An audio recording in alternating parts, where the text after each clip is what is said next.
Hi friends, அஸ்ஸலாமு அலைக்கும். இன்றைக்கி நம்ம வீடியோவில் சிம்பிள் அண்ட் ஈஸியாக சப்பாத்தி, பரோட்டா, இட்லி, தோசைக்கெல்லாம் வச்சு சாப்பிட்ற மாதிரி பார்த்திங்கன்னா ஒரு சூப்பரான வெஜ் குருமா எப்படி செய்யலாங்கிறது பார்க்கலாம். இந்த குருமா பார்த்திங்கன்னா காய்கறிலாம் எதுவுமே இல்லாமல் சிம்பிளாக எப்படி செய்யலாங்கிறது பார்க்கலாம். வீடியோ ஃபுல்லாக பாருங்கள். இந்த வீடியோ உங்களுக்கு பிடிச்சிருந்துச்சுன்னா இந்த வீடியோக்கு லைக் பண்ணிட்டு மறக்காமல் நம்ம சேனலை சப்ஸ்கிரைப் பண்ணிக்கோங்க. வாங்க இப்போ வீடியோக்குள்ள போகலாம்.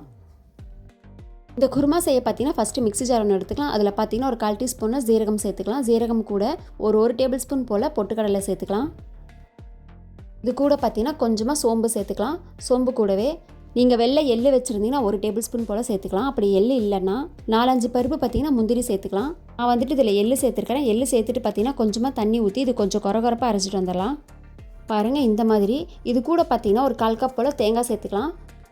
நான் வந்து ஒரு 1/4 கப் தேங்காய் பார்த்தீங்கன்னா இந்த மாதிரி குட்டியாக கட் பண்ணி சேர்த்துருக்கிறேன். சேர்த்துட்டு இது நல்லா ஃபைன் பேஸ்ட்டாக அரைச்சிட்டு வந்துடலாம். பாருங்கள் இது அரைச்சாச்சு. இது அப்படியே ஒரு பாத்திரத்தில் மாற்றிக்கலாம். அடுத்தது பார்த்தீங்கன்னா அதே மிக்ஸி ஜாரில் 2 மீடியம் சைஸ் தக்காளி பார்த்திங்கன்னா நல்லா கட் பண்ணி சேர்த்துக்கலாம். தக்காளி சேர்த்துட்டு இது தக்காளியும் நல்லா ஃபைன் பேஸ்ட்டாக அரைச்சிக்கலாம். தக்காளி பார்த்திங்கன்னா நீங்கள் அரைச்சி சேர்க்கலாம். அப்படி இல்லைனா நல்லா வதக்கிட்டு சேர்த்துக்கலாம். தக்காளி வந்து அரைச்சிட்டு சேர்க்கும்போது பார்த்திங்கன்னா குழம்பு வந்து உங்களுக்கு கொஞ்சம் கிரேவியாக கிடைக்கும். பாருங்கள் தக்காளி அரைச்சாச்சு. இது ஒரு பக்கம் இருக்கட்டும். அடுத்தது பார்த்திங்கன்னா ஸ்டவ் ஆன் பண்ணி ஒரு வானல் வச்சுக்கலாங்க. அதில் ஒரு 2 டேபிள் ஸ்பூன் போல் எண்ணெய் சேர்த்துக்கலாம்.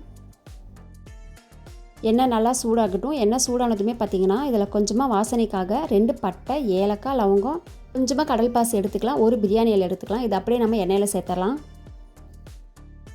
எண்ணெயில் சேர்த்துட்டு பார்த்திங்கன்னா இது எண்ணெயில் நல்லா பொரியட்டும்.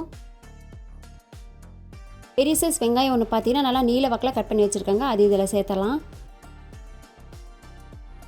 வெங்காயத்தை சேர்த்துட்டு பார்த்திங்கன்னா ஒரு 2-3 நிமிஷம் இந்த வெங்காயத்தை நல்லா வதக்கிடலாம். இந்த வெங்காயம் பார்த்திங்கன்னா எந்த அளவுக்கு நல்லா வெந்து கலர் நல்லா சேஞ்ச் ஆகி வருதோ அந்த அளவுக்கு பார்த்திங்கன்னா குருமா நல்லா டேஸ்ட்டாக இருக்கும். வெங்காயத்தை நல்லா வதக்கிடலாம். அவ்வளோதான், வெங்காயம் பாருங்கள் நல்லா வதங்கிருச்சு. இது கூட பார்த்திங்கன்னா 1 டேபிள் ஸ்பூன் போல் இஞ்சி பூண்டு பேஸ்ட்டு சேர்த்துடலாம். இஞ்சி பூண்டு பேஸ்ட்டு சேர்த்துட்டு இதையும் நல்லா வதக்கிடலாம். ஒரு 2 நிமிஷம் பார்த்திங்கன்னா இந்த இஞ்சி பூண்டோட வாசனை போகட்டும். அது வரைக்கும் நல்லா வதக்கிடலாம். வதக்கிட்டு பார்த்திங்கன்னா இது கூட நம்ம மிக்சியில் அரைச்ச தக்காளி சேர்த்துடலாம். தக்காளி பார்த்திங்கன்னா நீங்கள் அரைக்காமல் கூட அப்படியே சேர்த்து வதக்கிக்கலாம். இந்த தக்காளியோட பச்சை வாசனை போய் எண்ணெய் கொஞ்சம் நல்லா பிரிஞ்சு வரட்டுங்க. அது வரைக்கும் நல்லா வதக்கிடலாம். இந்த குருமா பார்த்திங்கன்னா சப்பாத்தி, புரோட்டாக்கெலாம் நீங்கள் தொட்டு சாப்பிடும்போது நல்லா டேஸ்ட்டாக இருக்கும். செய்கிறதுக்கும் பார்த்திங்கன்னா நல்லா ஈஸியாக இருக்கும். நீங்களும் ஒரு தடவை இந்த மாதிரி செஞ்சு பாருங்கள். இந்த தக்காளி, வெங்காயம்லாம் நல்லா வதங்கி எண்ணெய்லாம் நல்லா ஓரளவுக்கு பிரிஞ்சு வந்ததுக்கப்புறமா பார்த்திங்கன்னா இதில் கொஞ்சமாக தண்ணி சேர்த்துக்கலாம். தண்ணி சேர்த்துட்டு நல்லா மிக்ஸ் பண்ணிடலாம். இல்லைனா கீழே பார்த்திங்கன்னா அடி பிடிக்கிற மாதிரி இருக்கும். கொஞ்சமாக தண்ணி ஊற்றிட்டு நல்லா மிக்ஸ் பண்ணி விட்டுலாம். அதாங்க இது கொஞ்சமாக நல்லா எண்ணெய் பிரிஞ்சு வந்ததுக்கப்புறமா பார்த்திங்கன்னா நம்ம அரைச்சி வச்சுருந்த சோம்பு, சீரகம், தேங்காய்லாம் நம்ம அரைச்சோம் இல்லையா ஃபஸ்ட்டு, அது இதில் சேர்த்துக்கலாம். சேர்த்துட்டு நல்லா மிக்ஸ் பண்ணி விட்டுடலாம்.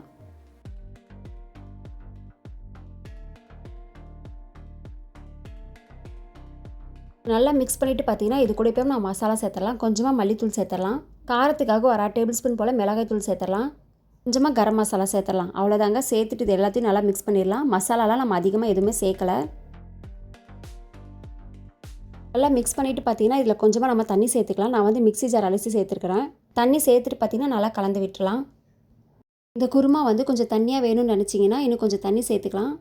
கொஞ்சம் கெட்டியாக கிரேவி பதத்துக்கு வேணும் அப்படின்னா இந்த தண்ணியே போதுங்க. தண்ணியெலாம் சேர்த்துட்டு பார்த்திங்கன்னா நல்லா கலந்து விட்டுலாம். கலந்துட்டு இந்த குருமாவுக்கு தேவையான அளவு உப்பு சேர்த்துடலாம். நான் வந்துட்டு கொஞ்சமாக உப்பு சேர்த்துருக்குறேங்க. வெங்காயம் வதங்கும் போதே பார்த்திங்கன்னா நான் உப்பு சேர்த்துருந்தேன். அதனால் நான் வந்து கொஞ்சமாக சேர்த்துருக்குறேன். தேவைப்பட்டால் இன்னும் கொஞ்சம் சேர்த்துக்கலாம். சேர்த்துட்டு பார்த்திங்கன்னா அதையும் நல்லா கலந்து விட்டுலாம். நல்லா கலந்துட்டு பார்த்திங்கன்னா இது கூட 1 டேபிள் ஸ்பூன் போல் மிளகுத்தூள் சேர்த்துடலாம். இந்த மிளகுத்தூள் சேர்க்கும்போது பார்த்திங்கன்னா நம்ம ஹோட்டலில் வாங்கி சாப்பிட்ற குருமா மாதிரி அதே டேஸ்ட்டில் இருக்குங்க. மிளகுத்தூள் சேர்த்துட்டு நல்லா கலந்து விட்டுலாம். நல்லா கலந்துட்டு இந்த குழம்பு பார்த்திங்கன்னா நல்லா கொதி வரட்டுங்க. கொதி வந்ததுமே இது கூட ஒரு கைப்பிடி அளவு பார்த்திங்கன்னா மல்லி இலை சேர்த்துடலாம். சேர்த்துட்டு பார்த்திங்கன்னா குழம்பெல்லாம் நல்லா கொதித்து எண்ணெயெல்லாம் நல்லா பிரிஞ்சு வரட்டுங்க. அது வரைக்கும் பார்த்திங்கன்னா ஒரு 5 நிமிஷம் இந்த குழம்பு மூடி போட்டு அப்படியே மூடி வச்சிடலாம். 5 நிமிஷம் கழித்து பார்க்கலாம். 5 நிமிஷத்தில் குழம்பு பார்த்திங்கன்னா நல்லா கொதிச்சிருச்சு. இது அப்படியே ஓப்பன் பண்ணிடலாம். அவ்வளோதாங்க. சுட சுட பார்த்திங்கன்னா குருமா ரெடி ஆயிடுச்சு. இந்த குருமா ஓப்பன் பண்ணும்போதே பார்த்திங்கன்னா நல்லா வாசனையாக இருக்கும். இது அப்படியே நீங்கள் சப்பாத்தி, பரோட்டா, தோசை, இட்லி எதுக்கு வேணாலும் வச்சு சாப்பிட்லாம். நம்ம கடையில் வாங்குகிற அதே டேஸ்ட் இருக்கும். ரொம்ப சிம்பிளாக பார்த்திங்கன்னா இந்த குருமா நம்ம செய்யலாம். நல்லா சுட சுட சப்பாத்திக்கு பார்த்திங்கன்னா இந்த குருமா நீங்கள் ஊற்றி சாப்பிடும்போது எத்தனை சப்பாத்தி சாப்பிட்டாலுமே பத்தாதுங்க. அந்தளவுக்கு நல்லா டேஸ்ட்டாக இருக்கும்.